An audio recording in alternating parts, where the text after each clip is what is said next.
బంగ్లాదేశ్లో జరుగుతున్న అల్లర్ల మీద ఒక్క నిమిషంలో చెప్పాలి అంటే అక్కడ ఒక స్వాతంత్ర పోరాటం జరిగింది పాకిస్తాన్కి బంగ్లాదేశ్కి మధ్య. అందులో భాగంగా బంగ్లాదేశ్ పాకిస్తాన్ నుంచి స్వతంత్ర దేశంగా ఆవిర్భవించింది. 71 నుంచి అక్కడ మొత్తంగా ఒక పాకిస్తాన్ నుంచి విడిపడడానికి యుద్ధం చేసిన షేక్ ముజబర్ రెహమాన్ ఆయన బంగ్లాదేశ్ పితామహుడిగా ఆయన అభివర్ణిస్తూ ఆయనే అధ్యక్షుడిగా ఆయన ప్రధానిగా కొనసాగారు. కానీ ఆయన కుటుంబాన్ని చంపేశారు. ఆయన 3 కుమారుల్ని భార్యని ఆయన్ని కూడా చంపేసేశారు. అంటే మిలిటరీ ఆధీనంలో ఉన్న దేశంగా మారడంతో అటు పాకిస్తాన్ కానీ శ్రీలంక కానీ లేదా బంగ్లాదేశ్ లాంటి దేశాలన్నీ మిలిటరీ ఆధీనంలో ఉండే దేశాలుగా కావడంతో ఎవరు ప్రేరేపించినా సరే ఆ దేశ అధ్యక్షులకి శరాఘాతంగానే ఉంటుంది చావు అనేది. ఈ నేపథ్యంలో ఆయన మరణించడం, ఆయన కుమార్తెగా షేక్ హసీనా తను రాజకీయాలు నిలపడం, ఆ సమయంలో కూడా భారత్ ఆవిడకి అండగా నిలబడడం మన సరిహద్దు దేశం కావడం వల్ల ఆవిడ ఆ తర్వాత దాదాపుగా 2008 నుంచి అప్రతిహతంగా ఆవిడ ప్రధానిగా కొనసాగుతూ ఉండడం. మరి ముఖ్యంగా స్వాతంత్ర ఉద్యమంలో పాల్గొని అసువులు బాసిన వాళ్ళని మనం ఎంత గొప్పగా కీర్తిస్తూ ఉంటాం. దానికి కారణంగానే అంటే ఆ అసువులు బాసిన వారికి వారి కుటుంబాలకి ఆ కుటుంబం ద్వారా వచ్చిన వారసులకి 30% రిజర్వేషన్ అనేది ఆ దేశం కేటాయించుకోవడం, అది ఆ సంఖ్య ప్రస్తుతం క్రమేపీ తగ్గుతూ వస్తున్న నేపథ్యంలో విద్యార్థులంతా కూడా అక్కడ తిరగబడ్డం, ఆ తిరగబడిన నేపథ్యంలోనే ఆ 30% ఉద్యోగ కల్పనని తగ్గించిన నిర్ణయం కూడా తీసుకోవడం, కోర్టు ఆమోదం తెలపడం, ప్రభుత్వం కూడా నిర్ణయం తీసుకోవడం అంతా జరిగిపోయింది, సజావుగానే ఉంది. అయినప్పటికీ కూడా తిరగబడి ప్రధాని నివాసంలోకి చొరబడి యుద్ధ మేఘాలు కమ్ముకునేలా చేసి ప్రస్తుతానికి మిలిటరీ చేతుల్లోకి ఉండి అక్కడి నుంచి ఒక ప్రధాని దేశం వదిలిపెట్టి పారిపోయి బయటకు వచ్చేలాంటి పరిస్థితికి ప్రస్తుతానికి భారతదేశంలో తలదాచుకుంటున్నారు షేక్ హసీనా. మరి రేపు బంగ్లాదేశ్లో ఏం జరగబోతుంది, ఆవిడ ఇక్కడ ఉండడం వల్ల మనకి సేఫా? ముఖ్యంగా తీర ప్రాంతం 4000 కిలోమీటర్ల బోర్డర్ లైన్ ఏదైతే ఉందో బంగ్లాదేశ్కి భారత్కి మధ్య ఉండడంతో మరి రేపు పాకిస్తాన్ కవ్వింపు చర్యలు కానీ చైనా కవ్వింపు చర్యలు కానీ బంగ్లాదేశ్ని చెరబట్టిన విధానంలో కానీ వీటన్నింటిలో మనం ఎలా జాగ్రత్తగా ఉండాలి? భారత్కి ఏమైనా ప్రమాదం పొంచి ఉందా? సగటు భారతీయుడు అందరికీ ముఖ్యంగా తెలుగు వాళ్ళందరికీ తెలియాల్సిన విషయం ఇది. దాంతోపాటుగా ఒకవైపు ఇజ్రాయిల్ యుద్ధం జరుగుతుంది. ఇజ్రాయిల్ యుద్ధం గనుక తను సంకేతాలు ఇచ్చింది అంటే అది 3వ ప్రపంచ యుద్ధంగా దక్షిణాసియా దేశాలకి మరి ముప్పుగా ఏమైనా పరిడవిల్లబోతుందా, ఏం జరగబోతుంది అనే దాని గురించి మనం మాట్లాడుకోవాలి, చాలా విషయాలు తెలుసుకోవాలి. ప్రతి ఒక్క భారతీయుడు ముఖ్యంగా తెలుగు వాళ్ళు బయట ప్రపంచంలో ఇంటి బయట ఏం జరుగుతుందో తెలియకుండా ఉండే అందరూ కూడా ఈరోజు దేశంలో ఏం జరుగుతుంది, దేశం చుట్టూ ఏం జరుగుతుంది, మన దేశానికి రక్షణగా ఎవరున్నారు, రక్షణ కల్పించాల్సిన వాళ్ళకి మనం ఎలా అండగా నిలబడాలి, ఇదంతా పార్టీలు ప్రతీకారాలు పగలు మతాలు కులాలు అన్నీ పక్కన పెట్టి ఒక ఐక్యతతో ఉండాల్సిన సమయం అయితే ఇది అని మహాన్యూస్ వేదికగా నేను చెప్తున్నాను.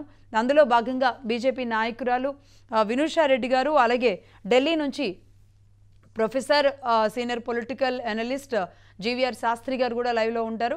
నమస్తే అండి వినూషా రెడ్డి గారు. నమస్తే లక్ష్మి గారు. నమస్తే వినూషా గారు.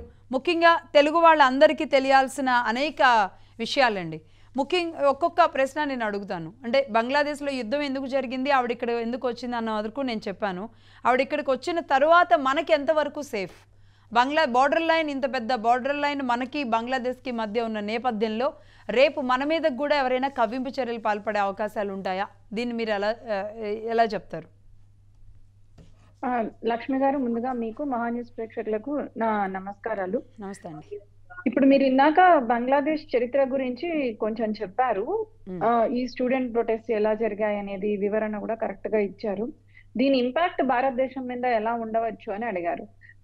నిన్న మనం స్టేట్మెంట్ చూసాం అనుకోండి, అంటే షేక్ హసీనా వాళ్ళ అబ్బాయి స్టేట్మెంట్ చాలా క్లియర్ గా ఇవ్వడం జరిగింది. ఇప్పుడు బంగ్లాదేశ్ లో అయితే పరిస్థితులు అసలు ఏమీ బాగలేవు. ఇది కేవలం ఒక విద్యార్థుల ప్రొటెస్ట్లే అయినట్టయితే మీరు గమనించాల్సింది ఏంటంటే, ఏ విద్యార్థి అయినా సరే మీకు కోపం వచ్చింది, కోర్టు కూడా జడ్జిమెంట్ ఇచ్చింది, ప్రభుత్వం కూడా దాన్ని వెనక్కి తీసేసుకుంది, అయినప్పటికీ వాళ్ళు రోడ్ల మీదకి వచ్చి గొడవలు చేశారు. మీరు వాళ్ళని గమనిస్తే కూడా అక్కడ విద్యార్థులే కాదు 45 ఏళ్ళు దాటిన వాళ్ళు కూడా ఈ ఉద్యమాలు ప్రొటెస్ట్ల పేరుతో బయటకు రావడం జరిగింది. అండ్ ఇంకొకటి, సరే మీకు షేక్ హసీనా గారి ప్రభుత్వం మీద వాళ్ళ మీద వ్యతిరేకత ఉంటే, ఆమె ఇంటిని ధ్వంసం చేశారు, ఆమె సామాన్లు తీసుకెళ్లిపోయారు, సరే అది పక్కన పెట్టండి.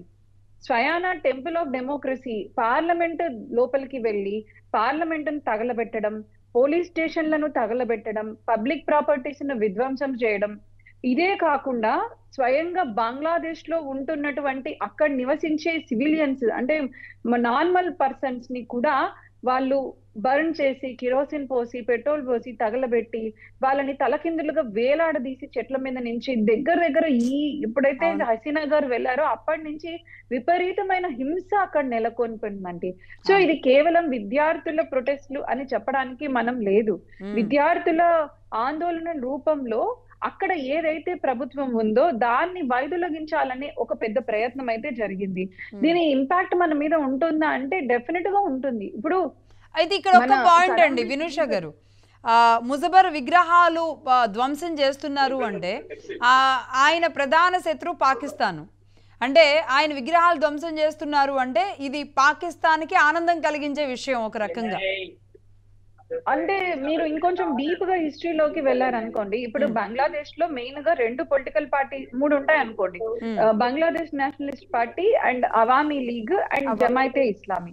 ఇప్పుడు అవామీ లీగ్ ఏదైతే మాట్లాడుకుంటున్నామో ఈ అవామీ లీగ్ సపరేట్ బంగ్లాదేశ్ కావాలని పోరాటం చేసింది. ఆ పోరాటంలో లక్షల మంది 30 లక్షలు 40 లక్షల మంది వాళ్ళ ప్రాణాలు కోల్పోవడమే కాదు వాళ్ళ ఆస్తులు కూడా కోల్పోయారు. అది అవామీ లీగ్. ఆ ఫౌండరే ఇప్పుడు షేక్ ముజిబుర్ రెహమాన్ గారు, ఫాదర్ ఆఫ్ బంగ్లాదేశ్ అంటారు. వాళ్ళ అమ్మాయి షేక్ హసీనా, ఫాదర్ ఆఫ్ బంగ్లాదేశ్. ఈయనకి వ్యతిరేకంగా అప్పుడు నిలబడింది ఎవరు? జమాయితే ఇస్లామీ. అంటే జమాయితే ఇస్లామీ మనం పాకిస్తాన్ తోనే కలిసి ఉండాలి, మనకు సపరేట్ బంగ్లాదేశ్ వద్దు అనింది. కానీ ఈ రోజు మీరు చూస్తే అదే జమాయితే ఇస్లామీకి సపోర్ట్ గా ఇప్పుడు ఏదైతే ఆర్మీ ఉందో వాళ్ళ మధ్య చర్చలు జరుగుతున్నాయి. ఇప్పుడు అవామీ లీగ్ ని వైదొలగించినప్పటికీ కూడా జమాయితే ఇస్లామీ వాళ్ళు ఏవైతే ఉన్నారో వాళ్ళు బంగ్లాదేశ్ నేషనలిస్ట్ పార్టీ కలిసి ఈమె మీద వ్యతిరేకంగా ఆందోళన జరిగాయనేది మీకు వాస్తవాలు తెలుస్తున్నాయి. ఇందాక మనం చూస్తే ఆ స్టూడెంట్ విద్యార్థుల ప్రొటెస్టుల్లో 40 ఏళ్ళు 50 ఏళ్ళు ఉండే వాళ్ళు ఎవరు? జమాయితే ఇస్లామీ కార్యకర్తలే ఉంటారు. అండ్ మీరు ప్రొటెస్ట్లు first of all okay reservation వద్దు అన్న విషయాన్ని యాక్చువల్ గా అవామీ లీగ్ కూడా వాళ్ళు వచ్చి ఇప్పటికీ 5 దశాబ్దాలు దాటింది కాబట్టి పూర్తిగా తీసేసింది. ఇది గమనించాలి మీరు. ఈ స్వతంత్ర సమర యోధులకు ఉండే విషయంలో ఇంకా చాలు, వాళ్ళ పాపులేషన్ తగ్గింది, ఇప్పుడు 20 కోట్ల జనాభా తీసేస్తే సుప్రీం కోర్టు లేదు కంటిన్యూ చేయాలని జడ్జిమెంట్ ఇచ్చింది. సో సుప్రీం కోర్టు జడ్జిమెంట్ ఇస్తే దానికి ప్రభుత్వాన్ని ఆపాదించారు. సరే సుప్రీం కోర్టు కూడా 5% మాత్రమే, అది కూడా బ్యాక్వర్డ్ డిస్ట్రిక్ట్స్, మహిళలు, అక్కడ ఉండే గిరిజన తెగలు అందరినీ కలిపే 5% పరిమితం చేసింది. అయినా కూడా ఎందుకు ఈ ఆందోళనలు ఆగలేదు? ఆందోళనకారులు ఎవరైనా అమాయకులైన సిటిజన్స్ వాళ్ళ సొంత దేశస్తుల్ని చంపుతారా? వాళ్ళని కాల్చుతారా? పార్లమెంట్ ని ధ్వంసం చేస్తారా? పోలీస్ స్టేషన్ ని ధ్వంసం చేస్తారా? ఇదే మనం ఆలోచించాల్సిన విషయం. అండ్ ఇంకొకటి మీరు చాలా చక్కని ప్రశ్న అడిగారు, అంటే పాకిస్తాన్ సపోర్ట్ కదా అని. జమాయితే ఇస్లామీ వాళ్ళు ఇప్పుడు వాళ్ళ చేతిలో వాళ్ళు సపోర్టర్స్ వాళ్ళందరిని మనం చూసాము, వాళ్ళు అవామీ లీగ్ వాళ్ళని చంపుతున్నారు.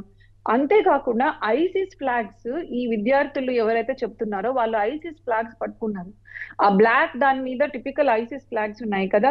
సో డెఫినెట్ గా ఇప్పుడు మీకు ఇది పాకిస్తాన్ ఉందా అంటే ఐఎస్ఐఎస్ ఉంది, పాకిస్తాన్ సపోర్టర్ జమాయితే ఇస్లామీ ఉంది. అండ్ వీటన్నిటి వెనుక మీరు అంటే ఇది వాళ్ళ ఇంటర్నల్ విషయం అనే ప్రభుత్వం చెప్తున్నప్పటికీ కూడా మీరు షేక్ హసీనా గారి ఇంటర్వ్యూ చూస్తే 1 నెల క్రితం ఆవిడ చెప్పింది, వన్ వైట్ కంట్రీ, తెల్ల దేశస్తులు మా దాంట్లో పోర్ట్ అడిగారు, మేము పెట్టుకుంటామని, మేము అలౌ చేయలేదు. So lot of things. ఇది ఆర్గానిక్ ప్రొటెస్ట్ మాత్రమే కాదు, ఆర్గానిక్ అంటే స్వంతంగా వాళ్ళంతకు వాళ్ళు వచ్చి ప్రొటెస్ట్లు చేసిన దాన్ని ఏ విధంగా వాడుకున్నారు, ఒక ప్రభుత్వాన్ని దించేయడానికి వాడుకున్నారు అనేది అర్థమవుతుంది. భారతదేశానికి నిన్న షేక్ హసీనా వాళ్ళ అబ్బాయి చెప్పడం కరెక్ట్ కదా, ఏమన్నారు, ఆల్రెడీ భారతదేశంలో తూర్పు భాగాన చాలా ప్రాబ్లం ఉంది, అంటే కాశ్మీర్ వెస్ట్ న ఉండింది, ఇప్పుడు ఈస్ట్ ఏదైతే ఉందో, ఈస్ట్ అంటే బెంగాల్లో ఇన్నాళ్ళు ఒక స్టేబుల్ గవర్నమెంట్ ఉండడం వల్ల అంత ఇబ్బంది లేదు. బట్ మనకు డెఫినెట్ గా ఒక స్టేబుల్ గవర్నమెంట్ లేనప్పుడు మీకు అక్కడ చూస్తే షేక్ హసీనా గారు ఉండే నివాసాన్ని వీళ్ళందరూ ఆక్రమించడానికి, ధ్వంసం చేయడానికి వస్తుంటే ఆర్మీ ఎందుకు వాళ్ళని ఆపలేదు? సో ఆర్మీ అటువంటి ఆందోళనకారులను ఆపనప్పుడు ఇప్పుడు 4000 కిలోమీటర్ల పైచులకు బార్డర్ మనకుంది. Assam, West Bengal, north east states, చాలా వరకు Meghalaya, Tripura north eastern states వీటన్నింటికి అన్ని బార్డర్ అటువైపే ఉంది. ఉంది. అవును. North eastern states Assam and Bengal వాటన్నింటికి బార్డర్ ఉంది. అండ్ ఇటువంటి సమయంలో మొన్నటి నుంచి రిపోర్ట్స్ వస్తున్న ప్రకారం చూస్తుంటే మనకు ఇంకొక అతి ముఖ్యమైన విషయం, ఈవెన్ మనం నిన్న జరిగిన ఆల్ పార్టీ మీటింగ్ లో ప్రతిపక్ష నేతలతో వచ్చినప్పుడు కూడా చూస్తే డిస్కషన్ చూస్తే విధ్వంసం సృష్టిస్తున్నారు, ఆస్తులు తగలబెడుతున్నారు. ఎవరివి? ముఖ్యంగా ఇద్దరివి, హిందువులవి, అవామీ లీగ్ మెంబర్స్ వి. ఇలా ఎగ్జాక్ట్. హిందువులు 1,30,00,000 ఉన్నారండి. ఇప్పుడు శక్తి మనం పీఠాలను ఎప్పుడైతే కూడా అక్కడ పాండిచేరి అనేక శక్తి పీఠాలు ఉన్నాయి, ఈశ్వరాలయాలు ఉన్నాయి, శివాలయాలు ఉన్నాయి. వాటి మీద కూడా ఒక కుట్రతో దాడి చేస్తున్నారు అంటే గనక దీని వెనుక చాలా పెద్ద ఇదే జరుగుతున్నట్టుంది. వినూషా రెడ్డి గారు లైన్లోనే ఉండండి. ఇప్పుడే ప్రొఫెసర్ అలాగే senior political analyst GVR Shastri గారు ఢిల్లీ నుంచి జాయిన్ అయ్యారు. శాస్త్రి గారు నమస్తే అండి. నమస్తే అమ్మ. శాస్త్రి గారు, నిజంగా అంటే ఈ విధ్వంసం, బంగ్లాదేశ్లో జరుగుతున్న విధ్వంసం ఏదైతే ఉందో భారత్ని టచ్ చేయడానికే బంగ్లాదేశ్ మీద మూకలు చొరబడ్డాయి అని ఒక భయాందోళన అయితే ఉంది. ఖచ్చితంగా ఏదో జరగబోతుంది అనేది కనబడుతుంది. అంతకు ముదిరి ఇది ఇక్కడ దాకా చేరుకున్న పరిస్థితి ఉంది. ఏంటి అదే ప్లాన్ అయ్యి ఉండొచ్చా? అమ్మా నమస్తే. ఇప్పుడు భారత్ ఈ దేశం అని కాదు, ప్రపంచ దేశాల్లో రెండే విషయాలు. ఒకటి మిలిటరీ అయినా రాచరిక వ్యవస్థ అయినా జరుగుతుంది, లేదంటే ప్రజాస్వామ్య వ్యవస్థలో ప్రజాస్వామ్య ముసుగులో వాళ్ళకేంటంటే ఇమోషనల్ అత్యాచారం అనేది జరుగుతుంది. ఇప్పుడు ఏ విషయం మీద మనం బాధపడుతున్నాం? ఆ ప్రజల్ని ఎందుకు అంత పరిస్థితికి తీసుకొచ్చుకున్నారు? పాకిస్తాన్ చేసిందా లేకపోతే ఇంకోళ్ళు ఎవరైనా చేశారా? అది కాదు ఇక్కడ ఇంపార్టెన్స్. వాళ్ళ దేశానికి వాళ్ళ దేశం అంటూ ఒక వ్యక్తిత్వం ఉండాలి. ఆ దేశానికి ఒక ఐడెంటిటీ ఉంది. ఆ ఐడెంటిటీ బాగా పెరిగింది. బంగ్లాదేశ్ ఈ రోజు టకా చూస్తే దాని ఫారెన్ ఎక్స్చేంజ్ వాల్యూ ఎక్కువ ఉంది. అయినా కూడా మనకి చూస్తే మన దురదృష్టం అదృష్టం తెలియదు, కానీ మన భారతదేశ విదేశాంగ విధానం ఆలోచించుకోవాల్సిన విషయం. మోడీ గవర్నమెంట్ భారతదేశ విదేశాంగ విధానం ఆలోచించుకోవాల్సిన విషయం. మీరు ఆఫ్ఘనిస్తాన్ చూడండి, ఆఫ్ఘనిస్తాన్ టెర్రరిస్టులు పరిపాలిస్తున్నారు, పాకిస్తాన్ ఆర్మీ పరిపాలిస్తుంది, విదేశాంగ విధానం ఆర్మీ చేతుల్లో ఉంటుంది. శ్రీలంక ఎకానమికల్ గా డౌన్ అయిపోయింది. లో కూడా అంతే సీన్. చైనా వాడే, ఇక్కడ భూటాన్ లోనూ చైనా వాడే, నేపాల్ లోనూ చైనా వాడే, ఇది చైనా వాడే. సో ఎక్కడ మనం దెబ్బతింటున్నాం? వాళ్ళ దేశం వదిలేమ్మా, వాళ్ళకేం వచ్చిన నష్టం? వాళ్ళకి ఇప్పుడు ఏంటి ఇమోషనల్ అత్యాచారం, ఇమోషనల్ గా మా నాన్న ఇది కాబట్టి మాకు ఓటేసేయండి. ఇప్పుడు ఆంధ్రప్రదేశ్ లో ఏంటి? స్ట్రైట్ గా జగన్మోహన్ రెడ్డి ఏంటి? ఆయనకి రాజకీయం ఏం తెలుసు? ఆర్థిక వ్యవస్థ గురించి ఏం తెలుసు? ఈ చెత్తగాళ్ళందరికీ ఆర్థిక వ్యవస్థల మీద అవగాహన లేకుండా, వీళ్ళెవ్వరికి ఆర్థిక వ్యవస్థ మీద అవగాహన లేదు. 3.5 కోట్లు 3.5 ట్రిలియన్ ఎకానమీ, ఇండియన్ ఎకానమీ. పెద్ద కబుర్లు చెప్తారు. యూరప్ అంతా కలిపితే 30 ట్రిలియన్ ఎకానమీ. మన భారతదేశ జనాభా 140 కోట్ల జనాభా, 3 యూరప్ల జనాభా, 3.5 ట్రిలియన్ కోట్ల ఇది లేదు. మొత్తం ఈ చిన్న దేశాలన్నీ దగ్గర కలిస్తే 1 ట్రిలియన్ ఎకానమీ ఉండదు. 20 కోట్ల మంది జనాభా బంగ్లాదేశ్ కి. దాన్ని కూడా మనం ఇన్ఫ్లుయెన్స్ చేయకపోయాం. ముందు మన ఇల్లు వాడినవాడిని విమర్శించేందుకమ్మా మనం మన ఇల్లు విమర్శించుకుందాం, మనం విమర్శించుకుందాం, మన విదేశాంగ విధానాన్ని విమర్శించుకుందాం. అలాంటి పరిస్థితి అయినందుకు మన ఏజెన్సీలు సిగ్గుతో సల్లించుకోవాలి. ఏం చేసింది? కథమ ఏజెన్సీలు ఏం చేసినాయి? ఎందుకు ఈ జీతాలు ఇచ్చుకోవడం? ఎవడో వచ్చేదో చేస్తే మనం ఇప్పుడు డిస్కస్ చేసుకుంటాం. కానీ ఇప్పటికీ కూడా మన ఫారెన్ పాలసీ మీదే ఇప్పటి వరకు మనం నిలబడ్డాం అనేది చెప్పలేము. కాదు, అలా ఫారెన్ పాలసీ కంపల్సరీ అలా కాదమ్మా. ఇదేంటంటే ప్రజలకు తెలియజేయకపోవడం, ప్రజలకు ఏ విషయాలు తెలియజేయాలి. ఆవిడ ఇల్లు దీన్ని ర్యాన్సాక్ చేయకపోతే ఇంకేం చేస్తారు? వాళ్ళ పర్చేసింగ్ పవర్ డౌన్ అయిపోయింది. కొనుగోలు శక్తి విపరీతంగా డౌన్ అయిపోయింది. ఏ ముసుగులో అయితే ఏంటి, స్టూడెంట్ ముసుగులో అయితే ఏ ముసుగులో అయితే వాళ్ళ తీవ్రతను చూపించారు. ఆవిడ ముజిబుల్ రెహమాన్ కూతురు అని చెప్పి ఆవిడ లాగేశారు బయటికి. ఆర్మీకి ఏముంటుంది? ఆర్మీ వాళ్ళకి గవర్నెన్స్ అంటే అర్థం కూడా తెలియదు. ఆర్మీలు గవర్నెన్స్ అంటే అర్థం తెలియదు వాళ్ళకి. వాళ్ళకి ఏముంటుంది? యుద్ధం తెలుసు, గవర్నెన్స్ అర్థం తెలియదు. ఖచ్చితంగా యుద్ధం అవసరం లేదమ్మా. డెమోక్రటిక్ కంట్రీస్ మన ప్రపంచంలో ఇప్పుడు ఏంటి? ఇరాన్ ఉంది, ఇరాన్ డెమోక్రటిక్ కంట్రీ కాదు. ఆయన రిలీజియస్ లీడరు, 78 ఏళ్ళాడు. అక్కడ ఇజ్రాయెల్ లో వాళ్ళకి డెమోక్రటిక్ గా ఎన్నికైనా రైట్. అంటే ఒకటి శాస్త్రి గారు, మనం ఇది ఇది నేను ఒక విషయం చెప్తున్నా. ఒక్క నిమిషం చెప్పారు, ఇప్పటివరకు చెప్పారు, కానీ నేను అడిగేది ఒకసారి నా సబ్మిషన్ ఏంటి అంటే, అర్థమయ్యేలాగా మన తెలుగు ప్రజలకి మన భారతదేశం వ్యవహరిస్తున్న తీరు, విదేశీ విధానం, మిగతా ఇప్పుడు బంగ్లాదేశ్లో వచ్చిన సమస్య చాలా చక్కగా, అంటే మనకి చాలా నిదానంగా చాలా విడమరి చెప్తేనే అర్థమవుతుంది. మనం ఇంత జగన్మోహన్ రెడ్డి గారికే తెలియదు అన్నారు. మీకు ఎందుకు అర్థం అవట్లేదంటే, భారతదేశ ఆర్థిక వ్యవస్థ గాని, భారతదేశ విదేశీ విధానం గాని ఇవి అర్థం అవనివ్వకుండా చేస్తున్న ప్రయత్నాలు ఈ రాజకీయ పార్టీలు బడ్జెట్ అనే పదం పార్లమెంట్ మెంబర్లకు అర్థం అవ్వదు. అక్కడ ఉన్న 544 మందిలో ఒక్కరు కూడా సరిగ్గా శాస్త్రి గారు ఇప్పుడు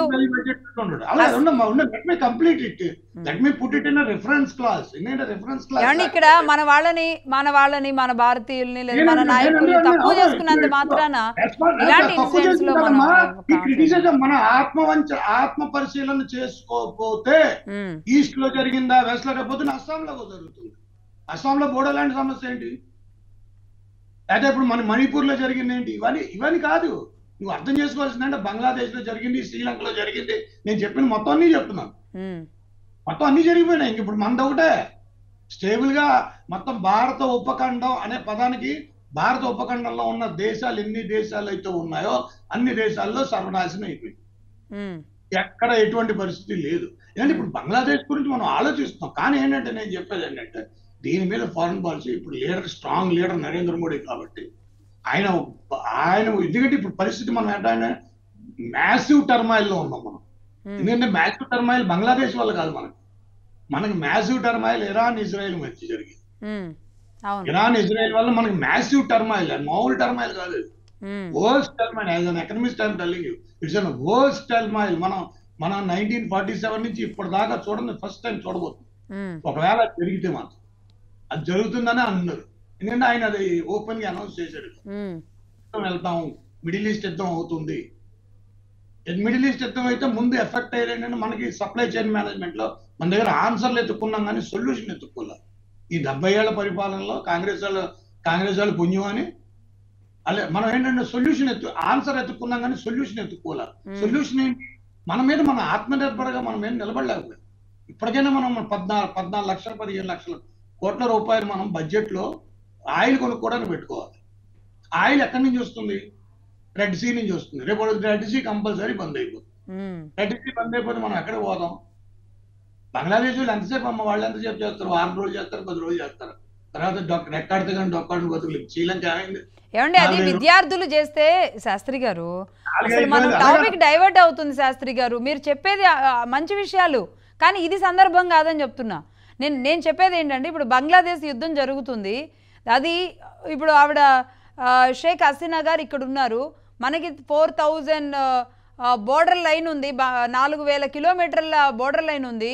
ఈ నేపథ్యంలో ఐఎస్ఐఎస్ కుట్ర ఉండొచ్చు, ఐఎస్ఐ కుట్ర ఉండొచ్చు, ఇందులో కావాలని ఈ కుట్రలు చైనా ఇన్వాల్వ్మెంట్ కూడా ఉండొచ్చు, పాకిస్తాన్ అండ్ బంగ్లాదేశ్ పాకిస్తాన్ కూడా ఉండొచ్చు, బంగ్లాదేశ్ని చెరబట్టిన తర్వాత ఇండియాలోకి రావడానికే ఇదంతా అనేది ఒక చర్చ.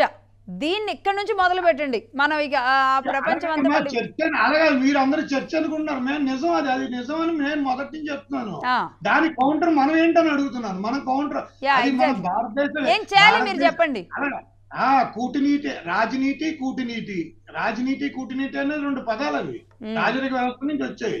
మన కూటనీతి ఏమైంది? మన కూటనీతిలో ఫెయిల్ అయ్యామా? అది ముందు చెప్పండి. నేను అనేది ఏంటంటే, మనల్ని మనం విమర్శించుకుంటే అతనికి ఆన్సర్ వస్తుంది. అందుకని ఇప్పుడు బంగ్లాదేశ్ లో అది జరిగింది, బంగ్లాదేశ్ లో వాళ్ళు వెళ్ళి ఇప్పుడు ఆవిడని తరివేశారు. ఆవిడ ఎన్నుకున్న ప్రజలు ఎన్నుకున్న పార్లమెంట్ నేమో క్లోజ్ చేసేసారు.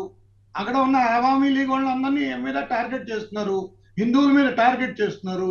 వాళ్ళు అలా చేస్తారు, వాళ్ళకి అది అవసరం.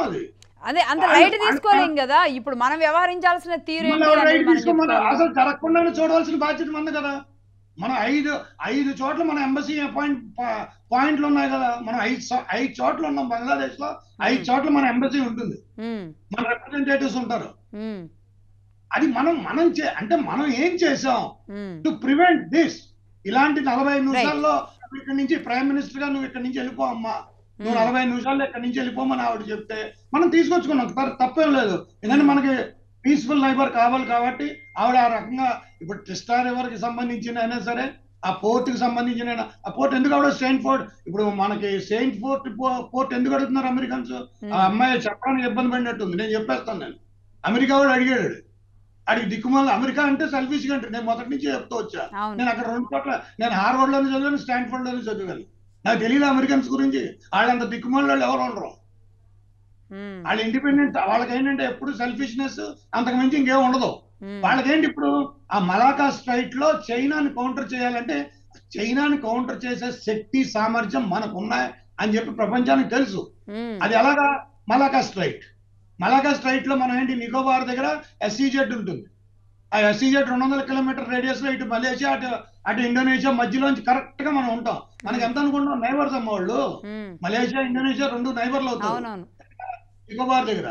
మనం ఇప్పుడు 70,000 కోట్లు పెట్టి మనం దాన్ని మొత్తం డెవలప్ చేస్తున్నాం. ఉమ్, సో అది అమెరికాకి కనుకొంపి. వాళ్ళకి ఏంటి, బే ఆఫ్ బెంగాల్ లో వాళ్ళకి స్టెబిలిటీ రావాలి. ఉమ్, గేషియా ఐలాండ్స్ దగ్గర ఉన్నారు వాళ్ళు, అయినా సరే రైట్. వాళ్ళకి సరిపోతారు.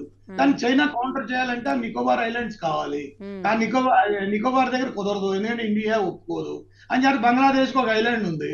ఆ ఐలాండ్ ని ఆక్యుపై చేస్తే అక్కడ మనం మిలిటరీ బేస్ పెట్టుకోవచ్చని వాళ్ళు అమెరికన్ చేసిన ప్లాన్. రైట్. ఉమ్, షేక్ హసీనా ఒప్పుకోలేదు. ఉమ్, షేక్ హసీనా ఒప్పుకోకపోతే షేక్ హసీనా వాళ్ళు నిన్న వాళ్ళు ఓపెన్ గా వైట్ హౌస్ స్పోక్స్ మ్యాన్ ఏం చెప్పాడు, మేము సపోర్ట్ చేసినట్టు మాట్లాడాడు. స్టూడెంట్స్ చేసింది ఇదంతా బాగానే జరిగింది, పర్వాలేదు అన్నట్టుగా మాట్లాడాడు. అసలు స్టూడెంట్సే కాదు అనేది ఉంది. కానీ ఒకసారి వినూషా గారితో మాట్లాడదాం. వినూషా గారు, మీరేమంటారు? శాస్త్రి గారు అన్నట్టుగా ఇది జరగకుండా చూసుకొని ఉంటే బాగుండేది అంటున్నారు. సరే జరిగింది, ఇప్పుడు మనం ఏం చేయాలి? లక్ష్మి గారు, ఇప్పుడు బంగ్లాదేశ్ అనేది ఒక సావరిన్ రిపబ్లిక్. వాళ్ళకు సంబంధించిన ఇంటర్నల్ మ్యాటర్స్ కానీ ఇప్పుడు కూడా ఇండియా చూస్తుంది. పక్క వాళ్ళ విషయంలోకి అనవసరంగా జోక్యం చేసుకోవడం అనేది ఇండియా ఎప్పుడూ చేయలేదు. ఐ డోంట్ థింక్ ఇంకా ముందు కూడా చేస్తాము. అందుకనే మనకు ఒక గౌరవం ఉంది. అన్ని దేశాలతోనూ మనం సమానమైన రిలేషన్స్ మెయింటైన్ చేస్తున్నాము. ఇప్పుడు ప్రపంచంలో మీరు చూడండి, అటు ఇజ్రాయెల్ తో, ఇటు పాలస్తీనాతో, అటు రష్యాతో, ఇటు అమెరికాతో సమానంగా మెయింటైన్ చేసే దేశం ఏదైనా ఉందంటే మనదే ఉంది.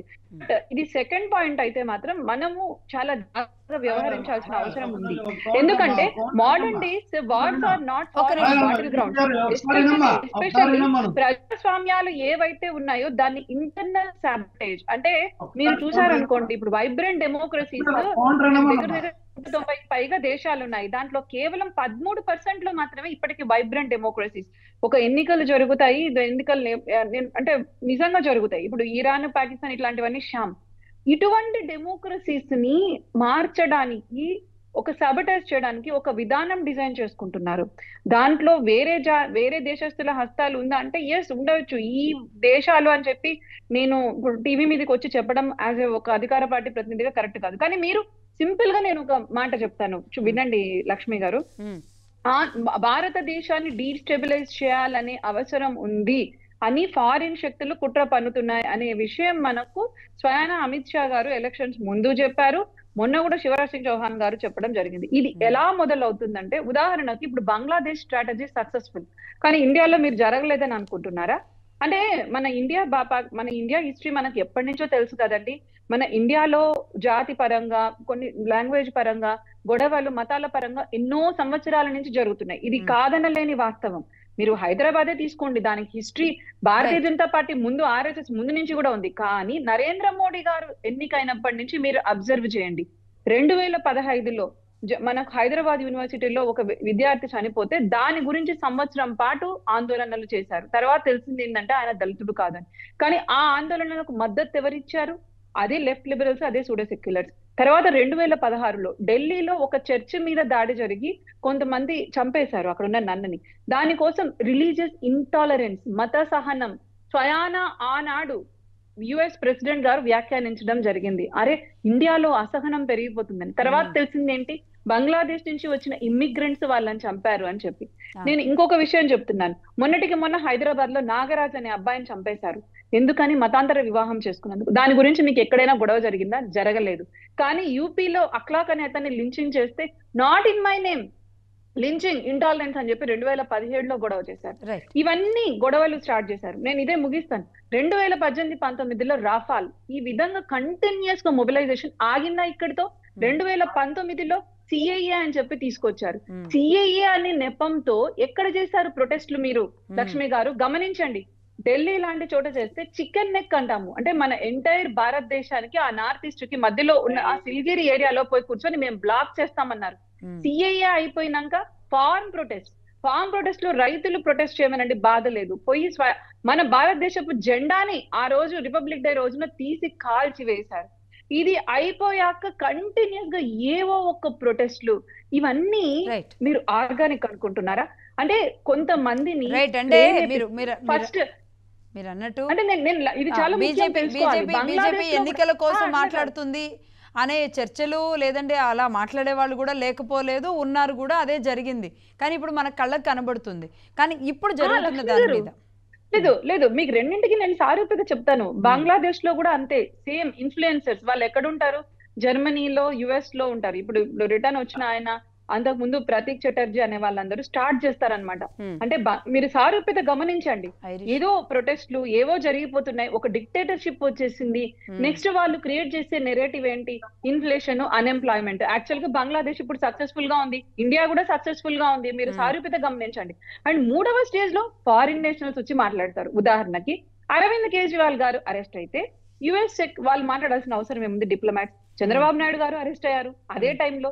మీకు ఇక్కడ చూస్తే జార్ఖండ్ ముఖ్యమంత్రి గారు అరెస్ట్ అయ్యారు, జగన్మోహన్ రెడ్డి గారు అరెస్ట్ అయ్యారు, అరే నరేంద్ర మోడీ గారు, అట్లాంటి వాళ్ళు కూడా స్వయం కోర్టులకు వెళ్లారు. మీరు గమనించండి, ఇది ఒక డీప్లీ సీటెడ్ ప్లాన్. డెమోక్రసీస్, ప్రజాస్వామ్యంలో ఎన్నుకున్న వాళ్ళని ఎలా అప్రూవ్ చేయాలి? ఏదో ఒక ఇష్యూని తీసుకొని, లేకుంటే క్రియేట్ చేసి, ఉన్న ఇష్యూకి అగ్నికి ఆజ్యం తోడు చేసి కొంతమందిని రెచ్చగొట్టడం, ఆ తర్వాత వాళ్ళని లక్షల మందిని రోడ్ల మీదకి వచ్చేలాగా చేయడం, దాని తర్వాత international media, wall street journal వీళ్ళని ఒక డిక్టేటర్స్ గా చూపించడం, దాని తర్వాత ఎన్నికలే షామ్ అని డిక్లేర్ చేయడం. ఇది ఒక స్ట్రాటజీ. ఇది బొలివియాలో జరిగింది, బ్రెజిల్లో జరిగింది, బంగ్లాదేశ్ లో జరిగింది, ఇండియాలో కూడా ట్రై చేస్తున్నారు 10 ఏళ్ల నుంచి. ఇటువంటి ప్రయత్నాలు మానాలంటే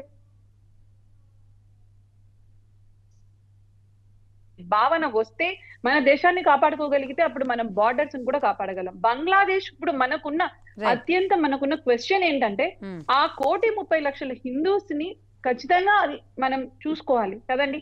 వాళ్ళ బాధ్యత ఎట్లా, వాళ్ళ జాగ్రత్త ఎట్లా? ఇప్పుడు నేను చూస్తున్నాను, ఒక అబ్బాయిని ప్రతీక్ అనే అబ్బాయిని వేలాడదీసి లించ్ చేశారంట ఓపెన్ గా. వాళ్ళు ఇటువంటి అఘాయిత్యాలు అరికట్టాల్సిన బాధ్యత ఉంది. ఎట్ ద సేమ్ టైం మన బార్డర్స్ మనం కాపాడుకోవాలి. ఎగ్జాక్ట్లీ శాస్త్రి గారు. అలాగమ్మా, మనం ఇదే చెప్తున్నాను. విదేశాంగ విధానం అంటే ఏ దేశాలతో విదేశాంగ విధానం కాదు. అమ్మాయి చూడండి అమ్మాయి తెలిసిన అమ్మాయి. భారతదేశ ఉపఖండం అమ్మా. మన భారతదేశం 140 కోట్ల మంది జనాభా. ఈ చిన్న దేశాలు కూడా మనలో భాగమే. అది మన భారతదేశ విదేశాంగ విధానం. మళ్ళీ ఇండిపెండెంట్ కంట్రీలు, సావర్నెట్ కంట్రీలను వదిలేరు. వాళ్ళకి నెత్తి మీద నీళ్లు వస్తే ముందు చేయి పట్టుకోవాల్సిన బాధ్యత, బరువు, బంధం అన్ని మనకున్నాయి, ఏ దేశానికి లేవు. శాస్త్రి గారు అంటే అలాగమ్మా, మీరు నన్ను లేదు నేను వెళ్ళిపోతాను. ఎందుకంటే ఏమవుతుందంటే మీరు ప్రతిదానికి నన్ను కంప్లీట్ చేయనివ్వట్లేదు. నేను చెప్పే సారాంశాన్ని చెప్పను. శాస్త్రి గారు ఒక విషయం, మీరు ప్రతిసారి ఆగండి ఒక్క నిమిషం, మనం రాజకీయాలు మాట్లాడట్లేదు ఇక్కడ. లేదు ఒక నిమిషం, మీరు ప్రతిదానికి అంటే వెళ్ళిపోతాను అనడం, మీలాంటి విఘ్నులు మేధావులు అలా మాట్లాడడం కరెక్ట్ కాదు. ఒక సెకండ్ ఆగండి. ఇప్పుడు ఇది రాజకీయ యుద్ధం కాదు, మనం పాయింట్ మిస్ అవుతున్నాం, టైం అయిపోతుంది, 9 అయిన తర్వాత క్లోజ్ అవుతుంది. అదే చెప్తానమ్మా. భారత ఉపఖండంలో మన భారతదేశ విదేశాంగ విధానం ఉపఖండంలో ఒక రకంగా ఉంటుంది, వేరే రకంగా ఉంటుంది. ఒక రకంగా ఉండాలి. ఎందుకంటే శ్రీలంకకి ఏం వచ్చినా, బంగ్లాదేశ్కి ఏం వచ్చినా, పాకిస్తాన్ దగ్గర ఉన్న ఏంటంటే ఆఫ్ఘనిస్తాన్, ఈరోజు ఆఫ్ఘనిస్తాన్తో మనం ఎందుకు అంత స్నేహంగా ఉన్నాం? ఏ దేశం లేదు, ఏ దేశం ఆఫ్ఘనిస్తాన్తో స్నేహంగా ఉండదు. మనమే ఉన్నాం స్నేహంగా. ఎందుకు ఉన్నాం? మనమే అంత సహాయం చేస్తున్నాం. మన బడ్జెట్లో వాళ్ళకి 300 కోట్ల రూపాయలు డబ్బు ఇస్తున్నాం. వాళ్ళు టెర్రరిస్ట్ దేశం కదా, అలా వదిలేసాం మనం? వదలలేదు కదా. ఇప్పుడు ఏం చేసి ఉండాలంటారు చెప్పండి? బంగ్లాదేశ్ లో అది కదమ్మా, ఈ తెలియని విషయం ఏంటంటే విదేశాంగ విధానం భారతదేశ ఉపఖండంలో ఈ దేశాల మధ్య ఏ రకంగా ఉండాలన్న చోట ఎక్కడో తప్పు జరుగుతుంది, తప్పు జరిగింది. శ్రీలంక దగ్గరకు వచ్చినప్పుడు శ్రీలంక కూడా చేతులు ఏంటంటే డెప్ట్ ట్రాప్ చేసి శ్రీలంకను ముంచేశారు. డెప్ట్ ట్రాప్ చేసి శ్రీలంకను కొలంబో పోర్ట్ ని కొట్టేశారు. అక్కడ జిఎంఆర్ కంపెనీకి ఇదిస్తే దాన్ని బయటికి గెంటేశారు. జిఎంఆర్ కంపెనీని బయటికి గెంటేశారు అక్కడి నుంచి. ఇప్పుడు బంగ్లాదేశ్ లో 30% రిజర్వేషన్లు స్టూడెంట్లు అనేది అసలు విషయమే లేదు, అక్కడ తీసేశారు, రిజర్వేషన్లు తీసేశారు. అసలు నువ్వు ఆ స్టూడెంట్ రిజర్వేషన్ గురించి ఆ సుప్రీం కోర్టు చెప్పేసిన తర్వాత ఇవన్నీ నాకు లేదు కదా, అంటే ఇది ఉగ్రవాదమా? అలా కాదమ్మా, విదేశాంగ విధానానికి ఆ విషయాలు కాదు. ఇక్కడ విదేశాంగ విధానంలో దేశం యొక్క సమగ్రత, మన సమగ్రత, మన భారతదేశ సమగ్రతకి బంగ్లాదేశ్ కూడా ఒక చిన్న భాగం అవుతుంది. ఎందుకంటే మన 5 రాష్ట్రాలతో కనెక్టివిటీ అయ్యింది. 4700 కిలోమీటర్ల డిస్టెన్స్ బౌండరీ కవర్ చేస్తుంది. అక్కడ ఉన్న ప్రజలు ఇక్కడికి వస్తూ ఉంటారు, ఇక్కడ ఉన్న ప్రజలు. మనకి 8 పాయింట్లు ఉన్నాయి. ట్రైన్ వెళ్తూ ఉంటుంది, ఎన్నో ట్రైన్లు వెళ్తూ ఉంటాయి, వస్తూ ఉంటాయి. అవును, అటువంటిది ఇదైనా మనం చూస్తూ మనం అక్కడ ఉగ్రవాదం మళ్ళీ వాళ్ళు ఏంటంటే ఎక్స్ట్రీమిజం దగ్గర వెళ్ళిపోయే పరిస్థితి మనం తేనకూడదు. వాళ్ళు మిడిల్ క్లాస్ ఎకానమీ దాకా వాళ్ళు డెవలప్ అవ్వగలిగారు. వాళ్ళంతా వాళ్ళు టెక్స్టైల్ ఏంటి, వాళ్ళ పాలసీలు ఏంటి, ప్రొసీజర్లు ఏంటి, మొత్తం అన్ని మనం ఇన్ఫ్లుయెన్స్ చేసిన ప్రొసీజర్లు, మనం సపోర్ట్ చేసిన ప్రొసీజర్లు, మనం ఎంతో కష్టపడి ఇన్నేళ్ళు 40 ఏళ్ళు 50 ఏళ్ళు వాళ్ళకి సపోర్ట్ చేస్తూ వచ్చిగా ఈ దశకి చేరుకున్నారు వాళ్ళు. ఇప్పుడు మనం పాకిస్తాన్ చూస్తున్నాం, దిక్కు మొక్కు లేకుండా మొత్తం డిజాస్టర్ అయిపోయారు వాళ్ళు. వాళ్ళకి యుద్ధం తప్పితే ఏమి ఉండదు. ఇంకా వాళ్ళకి ప్రజలంటే అసలు సంబంధం లేదు. వాళ్ళకి ఆర్మీకి ప్రజలకి సంబంధం ఉండదు. వాళ్ళు ఏదో ఊహించుకుంటూ ఉంటారు, ఆ ఊహల్లో బతుకుతారు. ఎందుకంటే IMF లేకపోతే వాళ్ళు లేరు. ఎందుకంటే అది తెలుసు, అది ట్రూత్ కదా. ఆ ట్రూత్ని మనం మాట్లాడకపోవడం. నేను చెప్పేది ఏంటంటే విదేశాంగ విధానం అంటే నేను ప్రైమ్ మినిస్టర్ మోడీ చెప్పేదేంటి, నేను ఇవాళ ఫారెన్ సెక్రటరీ నేను కలుస్తున్నాను కూడా, ఆయన చెప్తుంటే ఇదే ఏంటంటే ఈ విదేశాంగ విధానం ఇలా కాదు, ఇది ఎక్కడో ఏదో తప్పు. ఇది ఏంటంటే మనం పెద్దన్న పాత్ర, మీ రేవంత్ రెడ్డి గారు అంటుంటాడు మేము చిన్నవాళ్ళు మా పెద్దన్న గారిలో చూడాలని, అలా టైప్ అన్నమాట. ఇదేంటంటే మీకు ఈ దేశం మీద జరిగింది, మనకు నష్టం ఇప్పుడు చాలా జరుగుతుంది. ఇప్పుడు ఏంటి, ఆవిడ వచ్చి ఇక్కడ ఉంది, ఆవిడని సేవ్ చేసుకోవాల్సిన పరిస్థితి వచ్చింది మనకి. 45 నిమిషాల్లో నువ్వు వెళ్ళిపోమంటే ఎక్కడి నుంచి వెళ్ళిపోతుంది? అయితే ఆవిడ చనిపోయేది. నిన్న ఆవిడ కనుక మనం పట్టించుకోకపోతే ఆవిడ డెఫినెట్ గా అక్కడ ఇదైపోయేది. నజీబుల్లా, ఆఫ్ఘనిస్తాన్ లో నజీబుల్లా అనే ఒక ప్రెసిడెంట్ ని ల్యాంప్ పోస్ట్ కి టెలిఫోన్ స్తంభానికి ఎలాడదీస్తారు. అదే జరిగింది నిన్న అక్కడ అదే జరిగేది. కానీ ఆవిడ అదృష్టం కొద్ది ఏంటంటే టైమ్లీ మనం యాక్ట్ అయ్యి టైంగా ఆవిడని పైకి తీసుకురావాల్సి వచ్చింది. ఒక పార్టీ కదా అంత అసహనం పరిస్థితులు తీసుకొచ్చేసారు. ఆర్థిక వ్యవస్థ గురించి దేవుడు, ఆర్థిక వ్యవస్థ గురించి జరిగి మనం అన్ని బోటలు మూసేస్తే వాళ్ళ పరిస్థితి విషమంగా అయిపోతుంది. అది వాళ్ళకి తెలుసు. చుట్టూ ఉన్న దేశం మనదే బర్మా, ఇంకెవరు లేరు వాళ్ళకి. బర్మాలో కూడా సైన్యం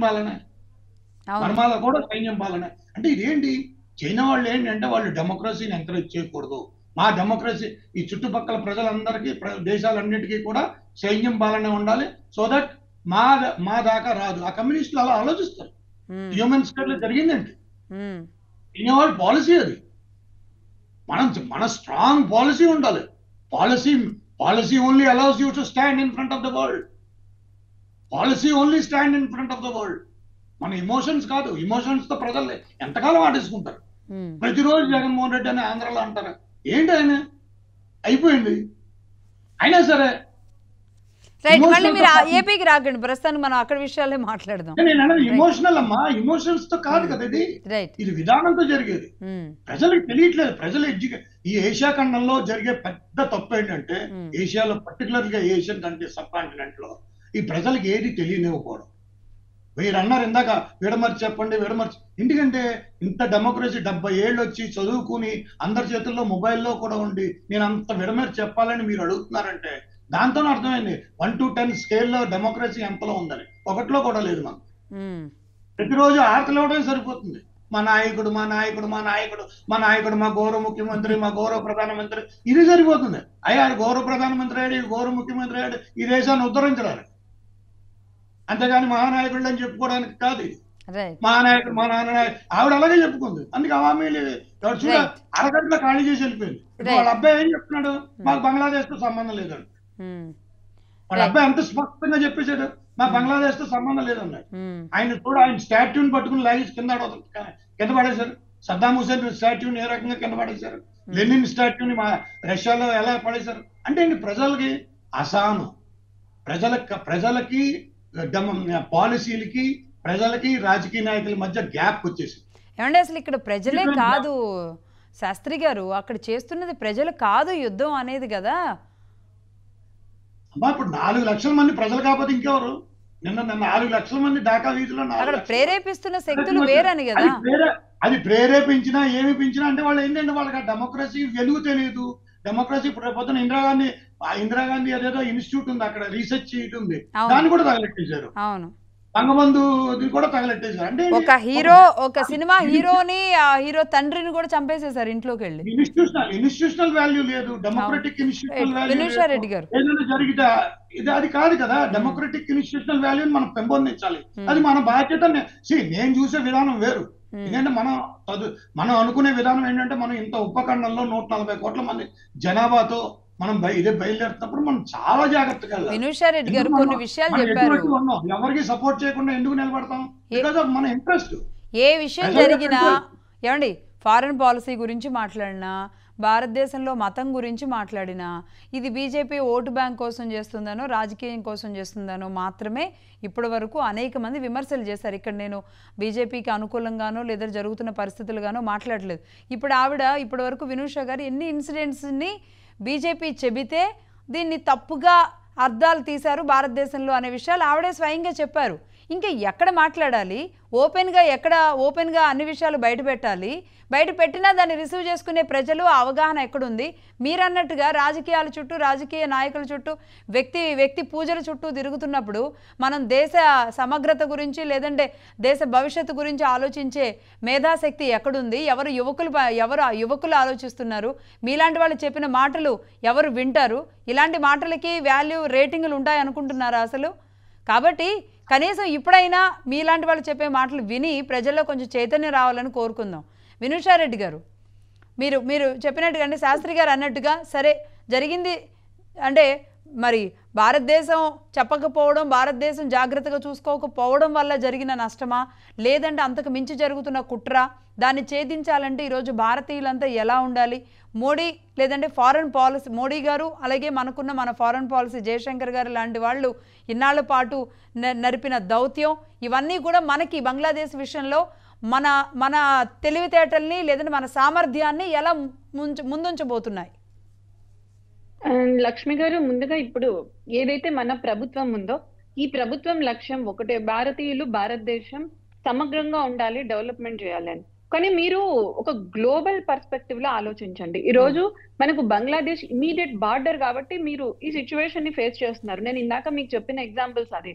కానీ టోటల్ గా ఓవరాల్ గా చూడండి, యుఎస్ లో ఎన్నికలు జరుగుతున్నాయి, వాళ్ళకి ఒక లీడర్షిప్ క్రైసిస్ ఉంది కాబట్టి లాస్ట్ మూమెంట్ లో జో బిడెన్ గారు 95% ఓట్లతో కూడా డెమోక్రటిక్ క్యాండిడేట్ గా ఉన్నప్పటికీ లాస్ట్ మూమెంట్ లో వైద్యులకి కమలా హారిస్ రావాల్సి వచ్చింది. మీరు ఇటు కిందికి రండి, యూరోప్ చూసారంటే యూరోప్ ఇస్ బర్నింగ్, అట్టుడుకుపోతుంది. మీకు పక్కన బంగ్లాదేశ్ కనిపిస్తుంది కానీ కొంచెం జస్ట్ వైడెన్ మొత్తం ప్రపంచాన్ని చూడండి. యూకే లో తగలా పెడుతున్నారు, రోడ్ల మీదకి వచ్చి ప్రొటెస్ట్లు చేస్తున్నారు. అక్కడ ఒక అబ్బాయి 17 ఏళ్ల అబ్బాయి 15 మందిని పొడి చేస్తే 3 చిన్న పిల్లలు అక్కడికక్కడ చనిపోయారు. దాని ద్వారా ఆర్గానిక్ ప్రొటెస్ట్లు అవి. ప్రజలు రోడ్ల మీదకి వస్తే వాళ్ళను జైళ్లలో పెట్టి మేము డెమోక్రసీని మేము ఎస్టాబ్లిష్ చేశాము, మేము మదర్ ఆఫ్ డెమోక్రసీ అని చెప్పుకునే యూకే ప్రొటెస్ట్లు చేశారంటే జైల్లో వేస్తామని చెప్పి వాళ్ళ మీద పోలీస్ జులుం చేస్తుంది. సమయం తక్కువగా ఉంది, మీరు ఒకసారి కంక్లూడ్ చేయండి. కంక్లూజన్ నేను ఏం చెప్తున్నానంటే భారతీయులందరూ ఒక్క తాటిపైకి రావాలి. ఫస్ట్ వాళ్ళు గుర్తు పెట్టుకోవాలి, భారతదేశంలో రాజకీయాలకు అతీతంగా, ఇందాక ఇజ్రాయెల్ ఉదాహరణ చెప్పారు చక్కగా. ఇజ్రాయెల్ లో ఏ పొలిటికల్ పార్టీ ఉన్నా కూడా వాళ్ళు నాకు దేశం ఫస్ట్ అని ఆలోచిస్తారు. ఈవెన్ యుఎస్ లో కూడా అటువంటి ఫిలాసఫీనే ఉంటుంది. ఇక్కడ కూడా రాజకీయాలకు అతీతంగా మనము నిలబడకపోతే ఇటువంటి చెగలు, నేను మీకు ఆల్రెడీ చెప్పాను డీప్ స్టేట్ ఎలా వర్క్ చేస్తుందో. ఉదాహరణకి మన దగ్గర ఉన్న ప్రతిపక్షం ముఖ్య నాయకుడు 200కు పైగా చాలా సార్లు విదేశాలకు వెళ్ళొచ్చాడు. చైనీస్ కమ్యూనిస్ట్ పార్టీతో అఫీషియల్ గా ఆయన మెమొరాండం సైన్ చేశాడు.